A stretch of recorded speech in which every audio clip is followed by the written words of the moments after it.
New toy.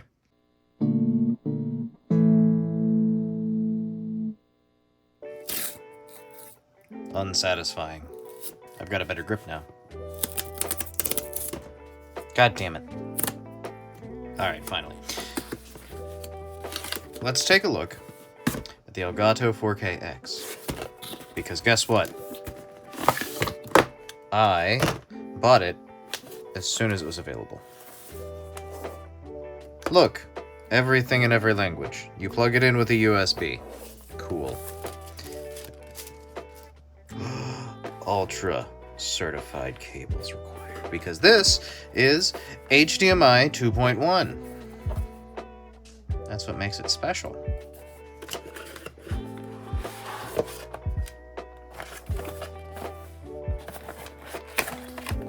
Holy chonkin' cables. That's everything in the box. Which is actually more than I expected. I didn't know they included an HDMI cable as well. It's really nice that they did that, frankly. It feels really good. It's really nicely braided, you know? It's even branded with the Elgato logos and everything. HDMI 8K. And of course, this is going to be a very fast, it's a 10 gigabit per second USB-C cable, C to C. So it's a 3.2 10 gigabit per second. 3.1 Gen 2 is also 10 gigabit per second. So I'm kind of curious about, as long as you, like, if you have one of those ports, is it good? Because that's what I've got on my computer, so we're just kind of hoping that I get full power. That's everything in the box. Let's look at the unit again real quick here. Ooh, shiny, pretty, nice. It's labeled 4KX on the front. It has an extra auxiliary input right there. But yeah, standard HDMI in, USB-C, HDMI out. Sits on the back of your desk, and then it has everything, you know, falling over the back edge or whatever.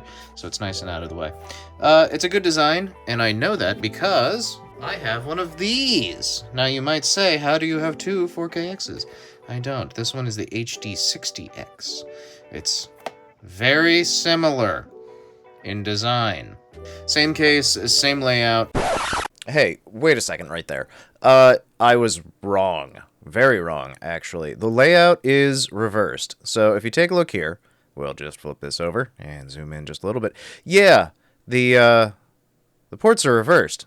It took me like 20 minutes of fiddling to realize that, figure it out, and I felt very stupid afterwards. I don't know why the ports are reversed on this, and in is out, out is in, but annoying. Dumb. Anyway, moving on. All that good stuff. This one just does HDMI 2.1. So it can record and stream up to 4K 144 hertz. Why does that matter? Well, I happen to have a 4K 144 hertz monitor. So I can actually make use of this. Otherwise, I probably would never have bought it. Let's see what it can actually do now.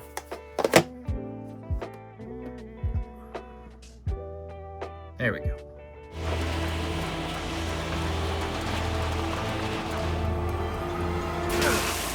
gonna get worse if we don't get the hammer back online. Anfield's just ahead. Work the skiff as close as you can. Ah! Success! On the very first test, too! Wait, you never tested it?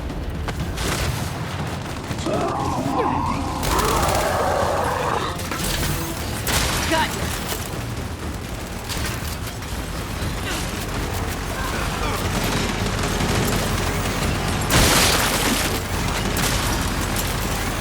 Looks like I want you to stay, man.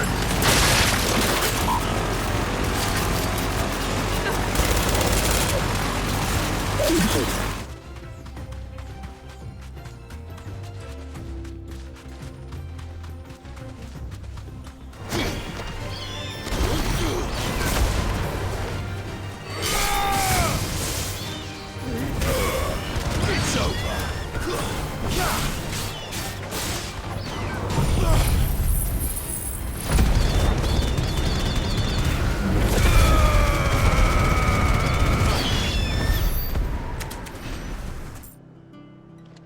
Let's hope this is all Blackthorn needs.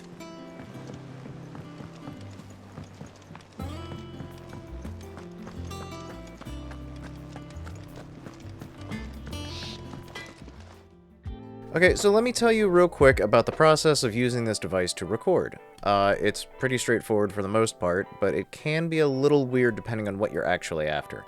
I had a little bit of trouble getting to the point of capturing anything higher than 60 FPS at 4K, and I had to fiddle with my settings for quite a while. I eventually got it to work pretty well. It still has some issues, it's still not perfect 100%. It's really one of those things where you kind of have to dial it in, depending on how you're recording. So, the 4K 60 recording that you can do with the Elgato app that you can download, the 4K capture utility, is actually really good, and in fact, it comes through, like, beautifully.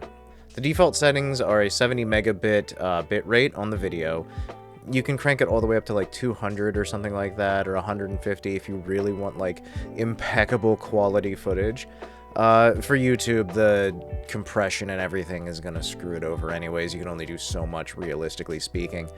So 70 should be fine as far as I can tell.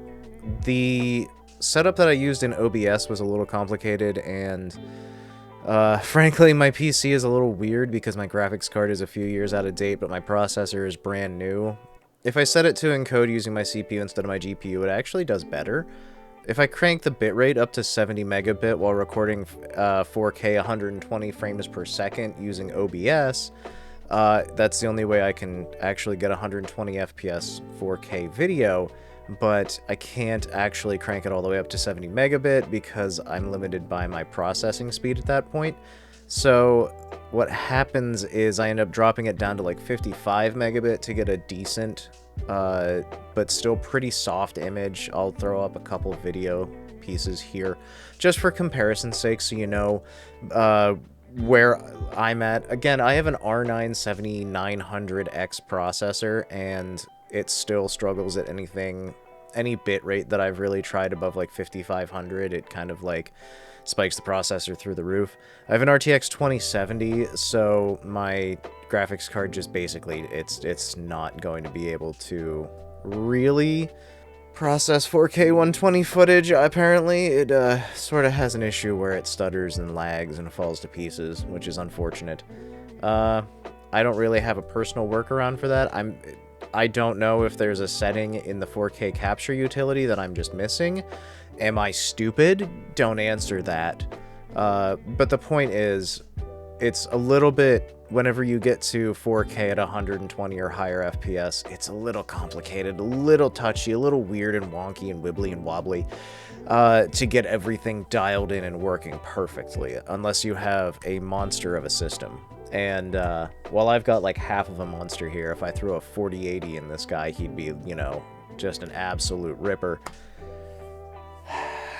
I don't have $1,000 for a graphics card right now. It's just not in the cards. Especially when I'm dropping like $200 on a capture card because, lol, it's new and I want it. Overall, though, even just using the 4K 60 capture inside the app, it is beautiful.